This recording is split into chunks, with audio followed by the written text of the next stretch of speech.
Back in 2015, during the general election campaign, you said that taxpayers in England were, quote, cheesed off with the amount of public money that goes to Scotland.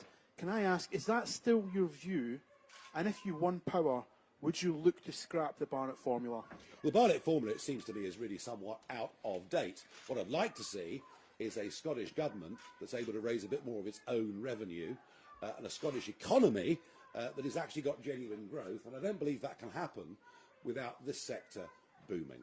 All right. And I think, the Barnett formula goes back to the 1970s. Is there an argument it should be looked at again? Of course there is. But I mean, frankly, if you look at welfare dependency, if you look at educational standards, the idea that there's sort of 50 billion this year, which is roughly what the figure is going to be, going to Scotland, it isn't going to reduce in the short term until Scotland actually starts to have an economy that is thriving. And right now it's going in completely the wrong direction. Can I just ask quickly as well, do you support the concept of devolution as the Scottish Parliament? Oh yes, devolution is here to stay, and in fact devolution now is being extended into England, right down to a county basis where we're going to have elected county mayors.